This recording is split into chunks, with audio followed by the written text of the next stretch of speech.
Hey guys, welcome back to another episode of the OT Lifestyle Movement. I'm Rhiannon Crisp, occupational therapist, personal trainer, and founder of OTLifestyleMovement.com. Today we are talking all about how to create and market a wildly successful online OT course. We are fortunate enough to be soaking up the pearls of wisdom from OT business guru, Melissa LaPointe. Melissa supports OTs from around the globe to thrive in business and make more money doing work that lights them up. Her areas of specialty include strategic planning, sales and marketing, leadership development, and performance coaching. Welcome, Melissa. Thank you so much. That was a lovely, I need you to do my, sounds so much better when you say it versus when I write it with your Australian accent. I need to record you doing my intros more often. What we do, first of all, is we like to hit the rewind button and learn a little bit about your story. So if you can take us back so we can hear a little bit about your journey and how you came to do all the amazing stuff that you're doing today. Oh my goodness. How far back do you want to go? So let's start with my first online course. How about we start there? At that point, I had already been practicing for quite some time. I created my first online course. So I started in pediatrics. I was a pediatric practitioner. So one of your former guests was my mentor. So I'm based out of British Columbia, Canada, and a rural generalist, meaning as a pediatric practitioner, I practiced in all the areas. So focused on early intervention, and my areas of specialty were sensory processing, developmental trauma, addiction, mental health, intergenerational trauma. And really, so a former guest, Kim Barthel, she was my mentor, and she actually helped to weave a common thread amongst, brain injury, seeding clinic, challenging behaviors. I was doing all the things, but one commonality amongst all the different people I was working with, really looking at awareness of myself and the therapeutic use of relationship, and that, the power of interpersonal neurobiology, the power of belief. And that is what helped me to venture off into the world of prenatal, postnatal health. So once I became pregnant, I took a break from pediatrics to have my baby. And I'm very fortunate to live in Canada where we get 50 weeks off. And it was during that time that I decided I actually wanted to specialize in prenatal, postnatal health. And that was when I stumbled into the world. To say I was an accidental entrepreneur would be putting it mildly. But I really knew I wanted to work in prenatal, postnatal health. And in order to do that, there were no such positions. I had to create my own position. So welcome to the world of entrepreneurship and problem solving. It wasn't very far in. So I started a brick and mortar practice. I figured that was my entry point with my consulting work on the side. I always knew that consulting and teaching was very high up on my list. They have been for quite some time. Professional development workshops. This was in part what lit me up in addition to pediatrics. So I ventured off into the world of entrepreneurship, had no idea what I was doing, and then ran into some health challenges when I didn't have very much in terms of financial stability, and I no longer had health benefits. So it was a bit of a scary time. And in part, now I was primary caregiver to a toddler who wasn't sleeping a lot. And the ebbs and flows of entrepreneurship, getting paid every 6 to 8 weeks, while I wanted to pay my team sooner than that, and a lot of financial stress and a lot of struggles. So I did what a lot of creative entrepreneurs would do. I problem solved on another revenue stream. And at that point, I had tried doing some in-person workshops back to what I had done before I was a mom. And it was bloody hard in terms of taking my little guy with me. I would be on the road, I would get a caregiver to come, someone to help. I'd be working on my slides at night after we would go to bed. I would try to get them set up in the morning. I'd be gone for the day. Sometimes I'd be trying to see them at lunch. I didn't see it as sustainable, but I'm very stubborn and I don't like giving up things that I love. And one of the things that I love is living in a rural community. We don't have a lot of easy access. We have an airport, but it's a very small airport. The one I usually travel out of is 3.5 hours away. And but there are a lot of pieces to living in a small community that I do like. So at that point, I had enough OTs reaching out to me in women's health and prenatal, postnatal health. I had tried a face-to-face workshop. It had gone okay, but it was a lot of work, and I knew something had to shift. So I created my first online course in 2015. It was it was a mountain that I conquered because I had no idea. There's certainly, it's much lower barrier of entry now than it was when I started in 2015. There were programs in 2015, nothing like today. There was still a lot of figuring it out on my own. I very naively thought that I could recreate what I had done in person and simply record it and put it online. And isn't that how you create an online course? I didn't realize that marketing the online course was 90% of the work. But nonetheless, created an online course. I also didn't realize that small bite-sized chunks may be a little bit better. So my first online course was massive. I went all in. But I learned, that's how we learn. We put things out in the world and we learn what goes well and what doesn't go well. And we get clear on where the gap is in what we thought might happen and what actually happened. And we accommodate and we roll with the punches. So that was 2015. I don't remember how many OTs. I want to say 35 in my first round. And then I ran it again in 2016. And then I ran it again in 2017. I actually feel like I took a step back in 2017 in some ways. It was a little messier. I tried a new platform. And it was in 2017 that we took another step forward in terms of letting go of my brick and mortar altogether to go all in the online space. Now, the reason I let go of that vine, so to speak, was because we were in a state of emergency and I was evacuated from my home from the wildfires for 2 months. And I didn't have, again, my back was up against the wall. I'm an entrepreneur. I have overhead, I have rent, I have expenses, I have assessment tools, I have equipment, and it's all very far away in the office where I cannot access because of the wildfires. So that's when I launched my first membership community. Again, just learning to roll with the punches and be flexible with the situation, with what was happening at that time. So I started my membership community, and then it was the following year that I let go of the brick and mortar altogether. I also let go of my OT license altogether. So I actually stepped away from the OT profession and I started my new business. So it was a coaching training business geared towards OTs. It was based on my experience, on my training in marketing, in sales, in leadership, but it was geared towards OTs. So it was very much a business that I wanted to give it a shot and do it without my OT hat at all. And that's what I did. So I targeted OTs for quite some time with my work. And actually just recently I relicensed. So I am back in the OT profession. I'm a few months in, but I did take a step away. It didn't feel like a break because I was still surrounded by OTs all the time. And here we are today. We have a 6-figure coaching training business that I run from my home primarily. We work with the most amazing therapists in the world.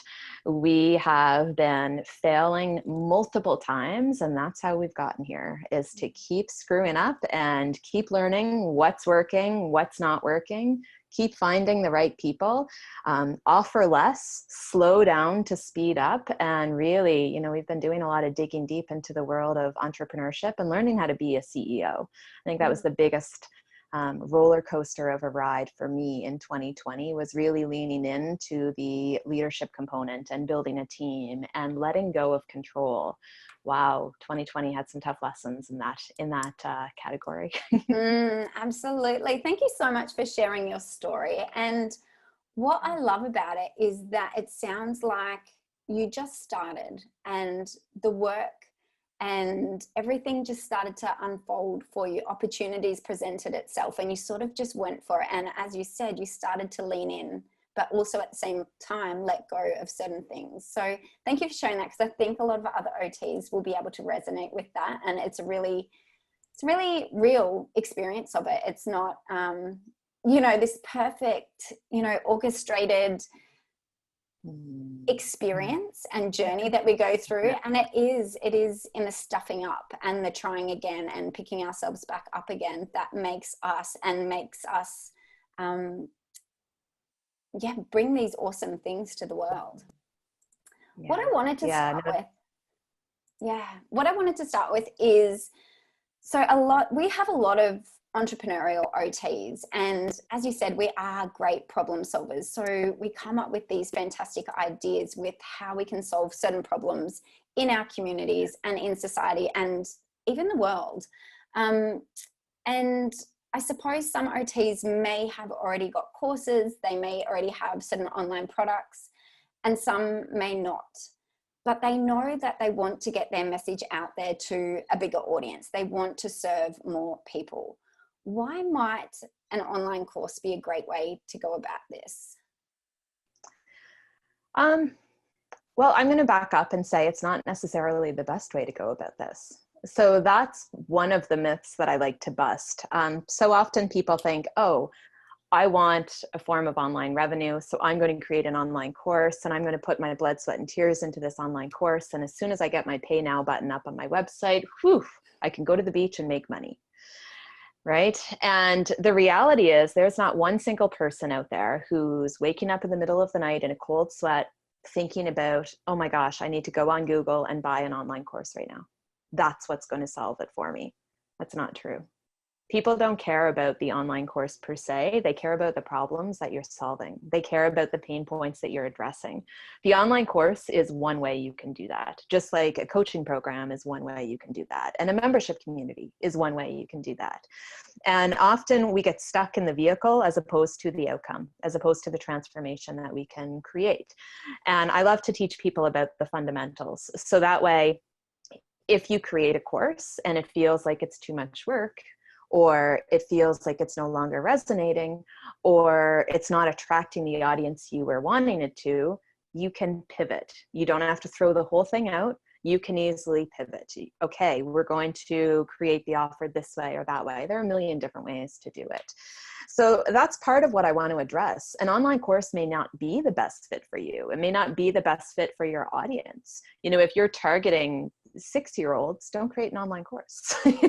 If you're targeting, but there are, if you're targeting people who are visually impaired, a standard online course, is that the best route? Maybe. There are lots of ways you could accommodate, but don't think the online course is the golden ticket. It's not. It's really looking at what is the problem, what is the pain point, how are you packaging that, and are you targeting the right people, and going that route. And then there's a lot you can do with an online course, absolutely. But again, it's going to come back to 90% of it is around your messaging and your selling. I see people think, oh, I've created it. Ooh, hard work's done. I can walk away. And part of me cringes on the inside because it's like, oh, your journey's actually just starting. Now we get to really lean in and do what so many OTs shy away from, is selling and marketing and shouting from the rooftops and drawing attention to ourselves. That's where I see a lot of therapists really get stuck. They love creating. They'll create all day long. That's not where they're getting stuck. It's coming over and actually implementing and putting yourself out there. And we have to have the talk about money, pricing, how to, like, all of that stuff that comes with it. The internal conflict of profiting of, we're health professionals. Generally, we're putting out content related to people not necessarily being well, and we're profiting off of that. And I'm not saying there's anything wrong with that. That's a whole other conversation that we can lean into.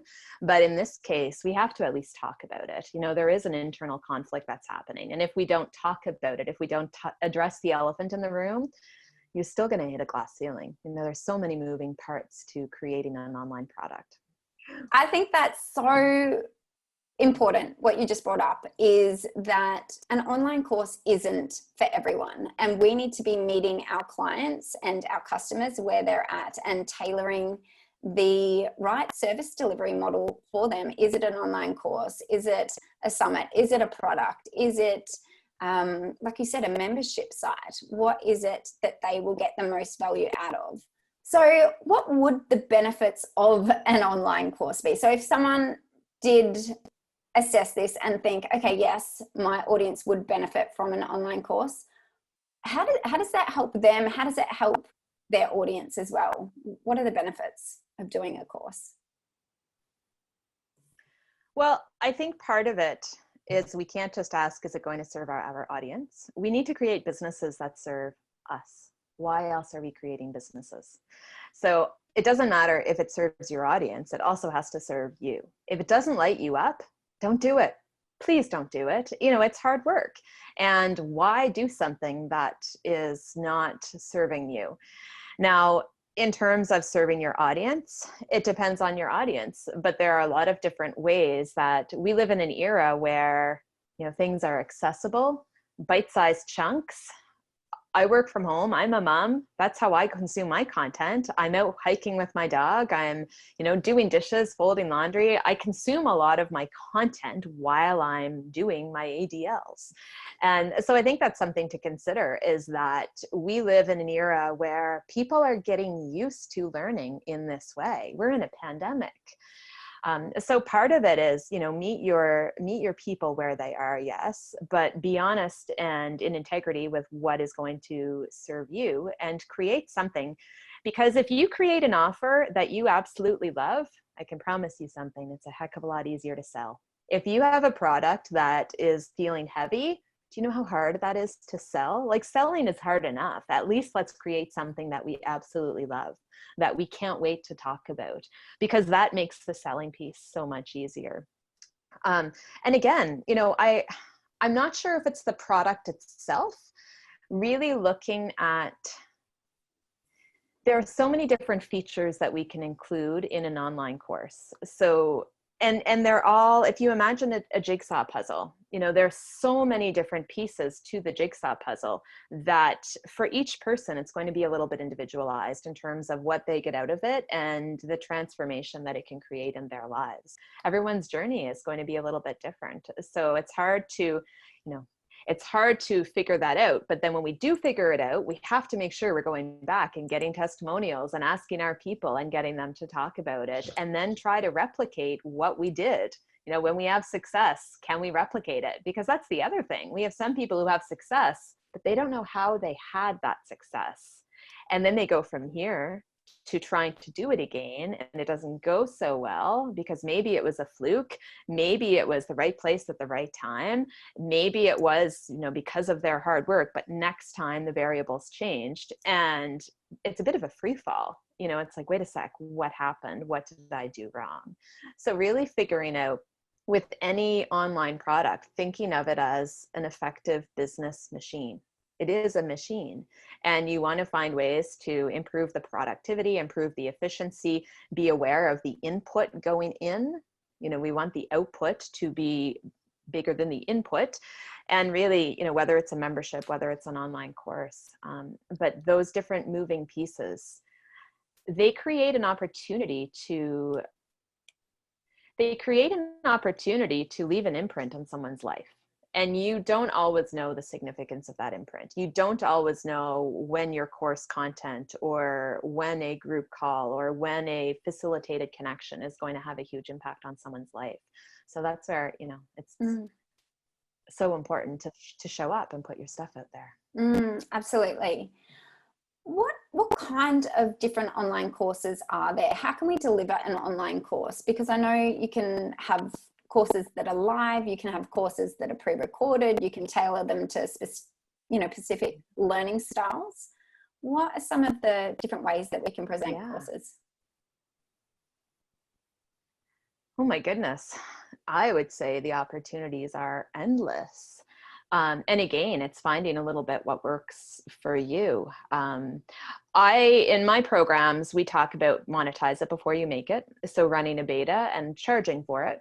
There's nothing wrong with that. If you give something away for free, chances are it's going to actually be less effective. Let's be honest.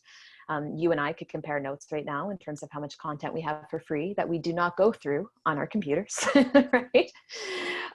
So I teach my people to create programs and put a price on it and monetize it as they make it. Don't wait to create the program until you charge for it. there's still value. There's great value in being part of a pilot and being part of a beta. And that helps. It certainly helps to take some pressure off. Something that people are willing to pay. So that's part of it. You don't have to be in your head wondering, is someone even going to pay for this? You have people invested. So it makes creating content a heck of a lot more enjoyable when you have people in front of you. And again, whether it's live or pre-recorded. When I created my program with a 2-year-old underfoot, I can tell you live did not go so well. I tried. It did not go well. So that's where find what meets you as well.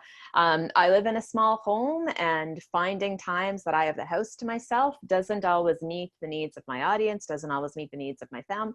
We're always juggling. So we do a combination of live, because I do like to deliver to an audience, and pre-recorded simply because of convenience. There are times that it's convenient for me, but maybe not for everybody else. So I wouldn't get so stuck on, I would get something and get feedback on it, because that's the best way to figure out, don't guess. So often we love to guess and wait and hold on to things until it's perfect. Ask your audience, find your audience, figure out who your audience is. That's part of it. You have to get clear on your audience. You have to understand your client avatar, and then put something out, and then ask them, get feedback. But get really clear on what is that transformation that you want to create with your product. That's part of what you have to do, is get clear on that. And then it comes together. And the first version is going to be different than the second version. Nothing lasts forever. So if it's not perfectly perfect, that's okay. You're going to get it a little bit better next time. And so I would say get something together. I mean, there's some rules of thumb. Like certain amount of modules, more is not better. So that is the other myth I want to bust. Oh, I'm going to charge more because it's a longer course. If I'm telling you I can get you from point A to point B, and I say you have 2 options. Option number 1 is I can get you there in 2 hours. Same result, but option number 1, I can get you there in 2 hours. Option number 2, I can get you there in 23 hours. Which one is of more value to you? Your time is of value. So me loading up tons of content isn't serving you. And that's another piece that as therapists we have to realize. Not everyone loves to learn like we do. Oh, we love to learn. Not everyone loves to learn. So putting in more content doesn't mean your program or your product is worth more. It means there's a better chance you're going to overwhelm your audience and not get them. I think it's like 95% of people don't finish an online course. The statistics are unbelievable in terms of who actually who actually gets to the finish line. So don't think you're putting, more isn't better. Yeah. And I feel like as entrepreneurs, we want to throw everything in there and the kitchen sink, because the more content they have, the more value we have given them. But like you said, we want to provide something where we have already weeded everything out, and we've just given them that really succinct, concise information so they can make that transformation that you're talking about. Yeah. There's so much content overwhelm is real.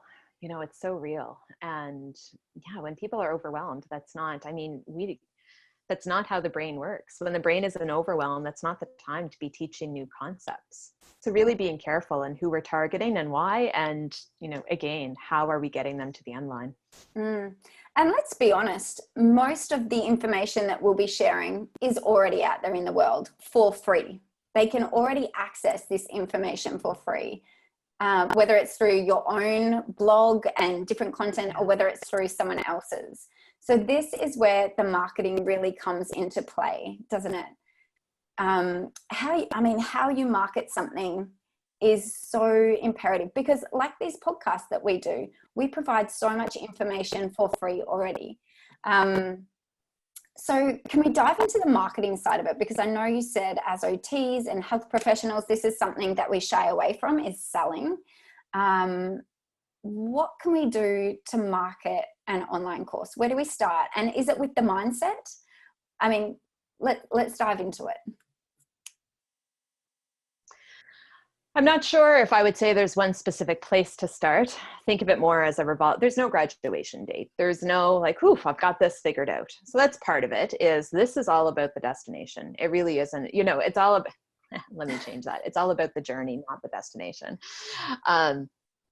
So looking at, with marketing, you know, some common roadblocks, some common obstacles. Number one is learning how to write copy. A lot of therapists think, oh, you're very strong communication skills. I could look at your resume. I'm sure many of you have that written on there. That doesn't mean you know how to write copy. Writing copy is a skill set that every entrepreneur has to learn. It is something, sure, you could outsource it. And many people do, but you still, how do you even know who you're outsourcing to? How do you know if they're writing good copy? And in order to write good copy, you have to write copy. That's like, there's no shortcut. There's no, you have to learn that skill. And one of the ways to write better copy is— yeah, what is copy? Can you explain that? Like, how is it different? Sure. Yes. So what we mean by writing copy, so in your messaging. So for example, writing copy on a landing page, an email, it's the actual words that you're using. And you're using the words as a tool to connect with your audience. You're using the words as a tool to, you know, really establish a touch point. And it's an ask. It's an ask for someone to read your words. It's an ask for somebody to open an email. And that doesn't come lightly these days. It's very noisy out there. And if you're writing in a way that doesn't resonate, that doesn't engage the emotional part of someone's brain, they're going to bounce. You know, they don't want to read a report. There are some rules to writing copy that it's very different than writing a report. And if if I get an email that sounds clinical, I'm not working in clinical right now. Like, that's not what I want to read. And for a lot of our people, we tend to keep our clinical hat on when we're writing, but it's writing copy. You know, again, we have to get really clear on our messaging, our marketing. You can start a sentence with a preposition. You can start a sentence with a conjunction and copy, and it's okay. You want to write at a grade 4 level. You want to write so people scan and scroll. That's really important. Don't do big paragraphs. People don't read like that anymore. And that's the reality. Like, I'm not making that up. That's just the reality. So break things up so it's a bit more easy for people to scan and scroll. When you're writing something, one action item. Have one action item in mind. Don't give them 5 different links. You're confusing them. Give them one thing. If you're sending an email, what's one action you want them to take? And that could be, I'm not saying buy. Your audience is going to get tired of that. Click, read, listen. These are all actions, you know. So and I mean, there's different formulas you can follow. So if you're sending an email, the first sentence of the email, your only goal is for them to read the second sentence. Your headline, your subject line, the only goal is for them to open the email. So if you can break it down into baby steps and see the power behind your words, it may motivate you to do more market research and get that much clearer on your audience. If you don't know the language they're using, get on the phone. That's the first thing you have to do. Learn their language, because that's the language you have to be writing in. You know, it doesn't matter if if you're an OT and you are, so let's say sensory background, pediatrics, and you're working with parents of children with sensory sensitivities. What are their pain points? Their pain points aren't, vestibular difficulties. Their pain points aren't hyposensitivities. Like, their pain points are, my child won't sleep. My child's super picky at eating and it's causing me and my husband to fight a lot. Like, that's a pain point, right? And how do they describe those pain points? And that's what we have to bring back to our website, so that's another place we write copy. A website, a sales page, a description, a Facebook post. So these are all examples of writing copy. And you have to know your audience. You have to know the language they're using. You have to know where they're hanging out. You have to know their pain points, because that's how you're going to develop a relationship with them. And then they're going to trust you to buy. And sure, you could say, well, lots of people have this content. A lot of with my audience, there are lots of people saying what I'm saying, but my audience is invested in me and they trust me and they want to hear it from me because I've been talking and teaching and mentoring them for so long. And sure, like some of, I'm like, oh, why would you listen to me when my you know, my coach or my mentor is teaching it. And it's like, because I know you and I want to hear it from you, because they're not my coach or mentor. So that's something we have to remember as well. Sure, there are a lot of people who may be saying similar things. There's no one like you. There's nobody like you. And your audience is attracted to you and your unique experiences and the way you're saying it for a reason. So don't discredit that. Don't think, oh, I won't tell them that because someone else is. But they're not with someone else. They're with you. You know, I don't want 15 doctors to tell me something. I want my doctor to tell me something. I don't want to hear it from 40 therapists. That's exhausting to have to find 40 other therapists to tell me something. I want to hear it from my therapist. So that's another way that we serve our audience, is we give them what they need and they want to hear from us. So really making sure we don't quiet that voice. Yeah, I love that. And I think a lot of that imposter syndrome comes into play, doesn't it? And it's something we're constantly working on. All right, so let's talk about a course launch. What's the best way to launch a course to the world? To do it. so that's part of it, is to actually launch it. That's a big piece to it, is to actually just pull the trigger and say you're going to do it. Knowing, so a lot of times people think, oh, if it's available all the time, I'll get more sales, when that is actually not true. So to consider doing a cart close, cart open date where you're actively selling during that time, but then you actually close the doors. So there are a lot of rhythms to the online world that people don't realize. And if you resist it, you're going to burn out. So when I say rhythms, you know, we have busy seasons in our business where we're in a busy season right now. But in a few weeks, we are in rest and recovery, and we're going to stay there for a few weeks. And, you know, there's really nice rhythms. So selling or launching a course, you can imagine a movie coming out. The movie doesn't just show up. There are previews, there are trailers, you know, McDonald's is selling the characters and their Happy Meals. There's a lot of hoopla about it. Then the movie comes out. And with an online course, don't wait until you're selling the course for people to have any idea about the course. So talk about it beforehand. That's what we call a launch runway. Build your runway. Don't just wait until the sales page comes out. A sales page is meant to close the deal. It's not meant to introduce the offer. By the time someone gets to a sales page, ideally, they already have an idea of what you're offering. The sales page is where it's the puzzle box. It's showing them everything that's in the box. And often people wait until the sales page thinking that will bring in the sale, and they don't have the results that they want. So looking at it as your launch runway, build it up before you launch it. And then when you're actually launching, consider doing cart open, cart close. In my community, they've learned the hard way. You know, I could bring many of them on where they're like, no, Melissa, you tell us that, but we're not going to do it. We're going to do 2 weeks. And then at the end of the 2 weeks, they're like, you told me and I didn't listen, but I will next time. Where they're doing more 5 days and then celebrating it at the end of the 5 days. And then, you know, intentionally scheduling in rest and recovery, because then you have to switch gears. Then you have fulfillment. You have people that you have to serve, and not to forget about that. And if you give it all and you're selling all the time and you forget about serving your people, well, your course isn't going to go so well either. So those are pieces of the puzzle, is build a launch runway, have a cart open, cart close, understand components of a sales page is certainly helpful. You know, how we write a sales page. And I'm not saying you always have to have a sales page. I've sold lots without sales pages.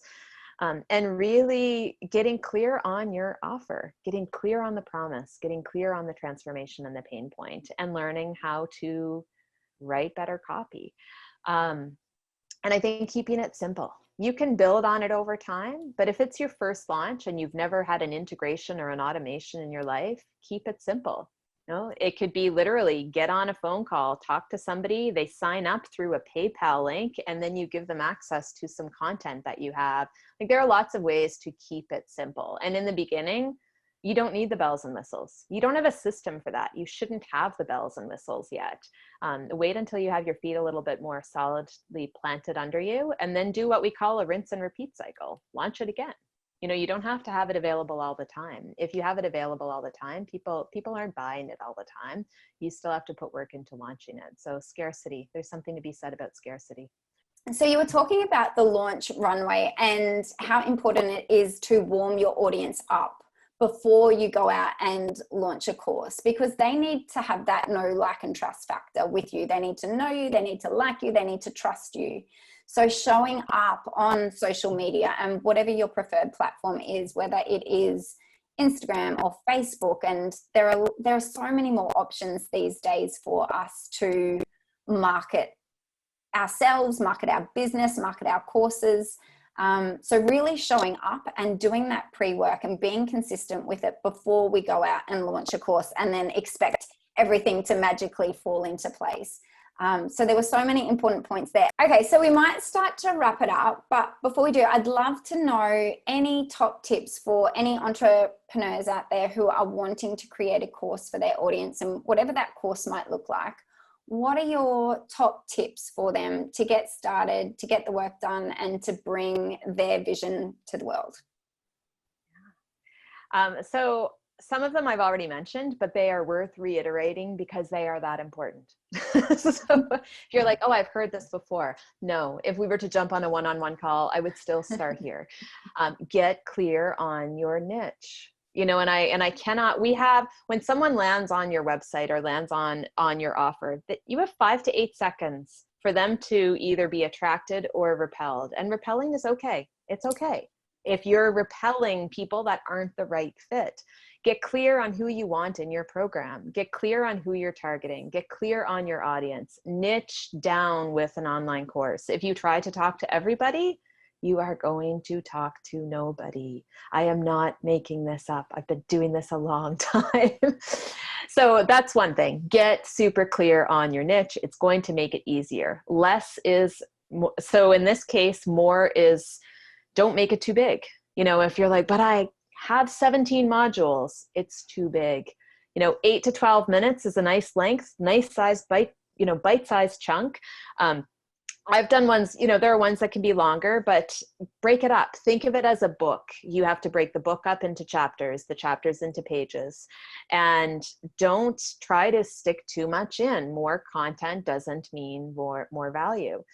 Talk about your product, get a beta tester in there, get more than one. And if you say, well, I don't know who to find, well, that's going to be a pretty big problem when you have your online course. So go find them.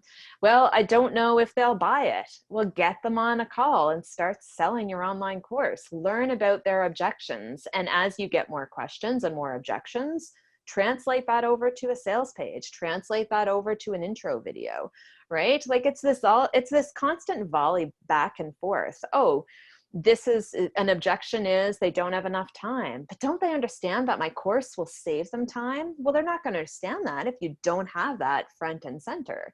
You know, oh, but I want to spend more time with my family and I, you know, I'm juggling too many things, but my course is about reducing screen time and giving you more quality time with your family. Well, tell them that.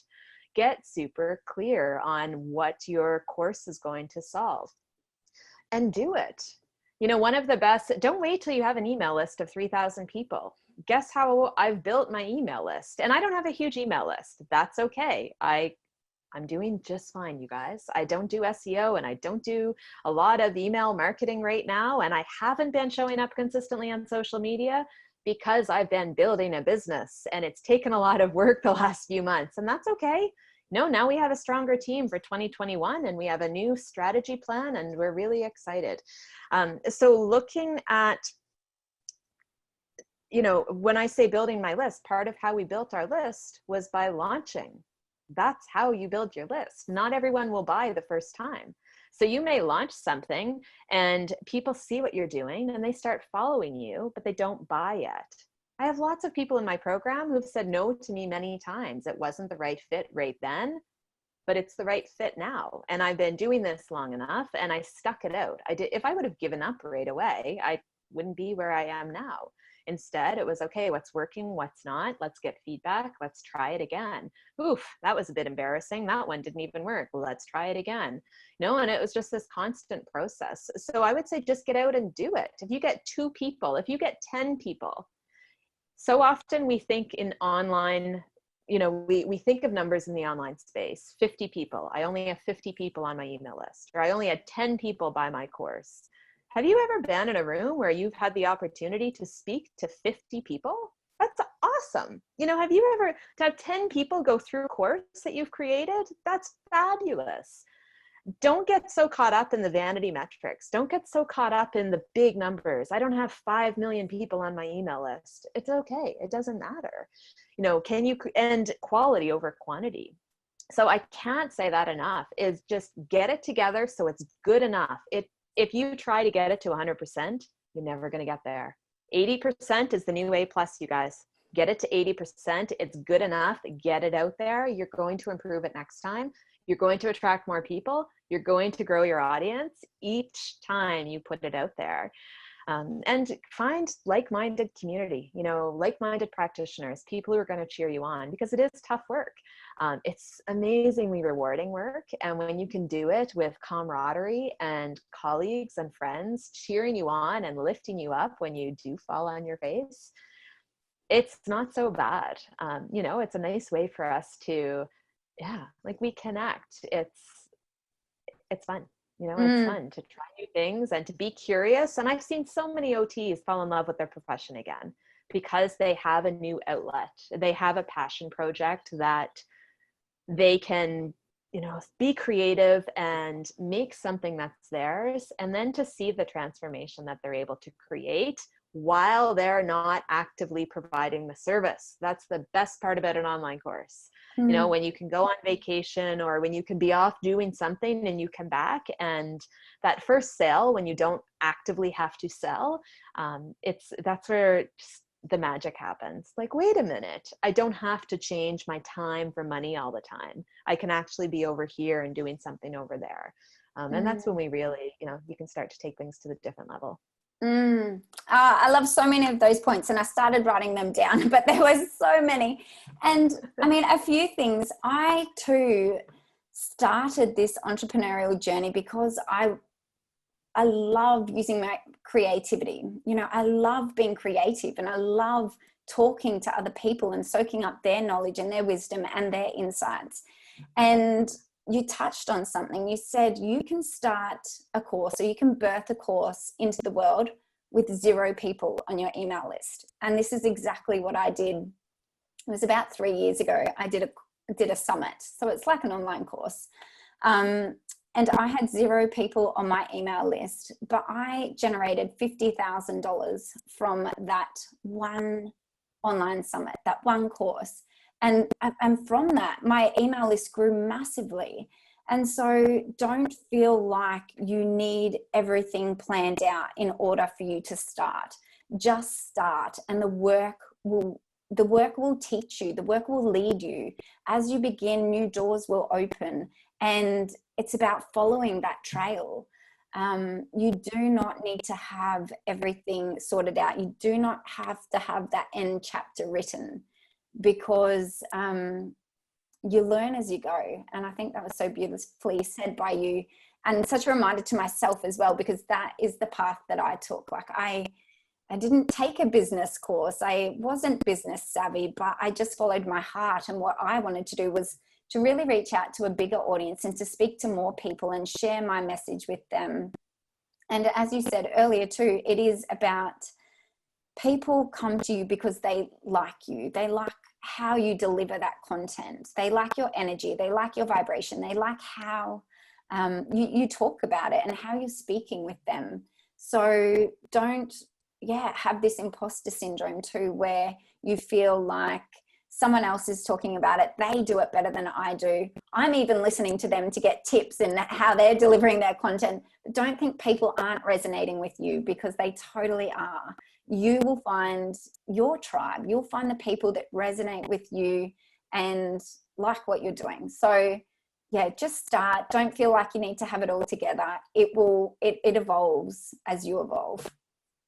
Absolutely. I could not agree more.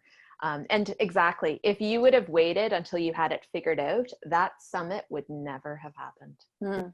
Absolutely. Right? And look at the ripple effect from that event, right? And that's what we need to remind ourselves. And we have to take time. I mean, raise your hands, everyone who's listening. Are you type A? Are you a bit of a perfectionist? Do you like to control things? Many of us in the therapy profession are. And recognizing that, you know, so much of this is a work in progress. And so much of this is about letting go and learning as we go. You know, it really is so much about the journey, but also pausing to celebrate the achievements. That's a big one too, is making sure we're not just always looking forward. We have so much to learn. We have so much to do. Be in the moment and make sure that you pause and look back, because the gains we make in this work, you know, it's a pretty steep learning curve and we forget. I know I'm guilty of that, and I work on it very hard in terms of remembering to look back and see how far I've come and celebrate. Even so often, again, we may not get the outcome that we wanted, but we always get the lessons that we needed. And that's something I hold close to my heart for sure. I love that. Alrighty, let's head to the 3 rapid fire questions, Melissa. So number 1, in one sentence, how do you describe OT? In one sentence, how, and full disclosure, I forgot about this section. In one sentence, how do I describe OT? Oh my goodness, I'm on the spot for this and I'm going to give it my best shot. So OT is this, in my experience, OT is this amazing profession that helps us to see the world in a different way and through a lens where we can break things down and take those parts and help people create magic. I love that. And on the spot too. So good. Now I'm like, what's the second one? Oh, I forgot to read these. Okay, let's go for it. I'm ready. This is how we do it. Number 2, what's one healthy lifestyle habit listeners can implement today? Spend less time in your furniture and more time on the floor. Great. Number 3, if you could only offer one piece of advice to OTs, what would it be?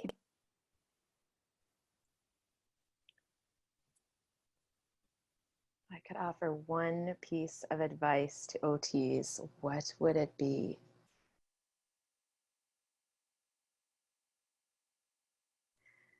Acknowledge that you are seeing the world through a unique perspective that is developed based on your hardwiring and your thoughts and your beliefs, and that is not, in fact, 100% truth all the time, and that you should often work or connect with other people who can help you shift that perspective, because we can get stuck in our box as health professionals. And it's really important that we find people to help push the boundaries and get us out of that box and see things differently. So find those people who make you uncomfortable, find those people who are going to force you to grow and evolve and change, because that's the reality we're in right now. And it's important to be open-minded. That is gold, Melissa. I absolutely love that. And I feel like we could do a whole podcast episode on that as well, like belief systems. Like that's something that I am very passionate about, is understanding belief systems. So thank you so much, Melissa. Where can everyone find you? If they want to find out more about your courses and your mentoring and coaching, how do they find out what you offer? Well, going into 2021, there's really only one way to work with me, which I'm super excited about. So there aren't that many offers. There aren't that many courses. We do have some neat things coming down through, but ultimately come to melissalapointe.com. Or you can tune in depending on when this is published. We do have our podcast that we're launching as well, where we're going to be talking more about this work. So that's OT's Gone Rogue. And we hang out on Instagram. We hang out on Facebook. I take breaks, not going to lie. I'm not there all the time, but that's okay. I'm there when I need to be. But you can find me at melissalapointe.com, and our Facebook group is OT's Gone Rogue. And then that's also the podcast. Awesome. And Instagram and Facebook is also Melissa LaPointe. Instagram's Melissa M. LaPointe, and then Facebook is Melissa LaPointe. Excellent. Awesome. Thank you so much, Melissa. I really appreciate all your wisdom and insights as it relates to not only courses, but you really dove into a lot of just business in general. So thank you so much for that.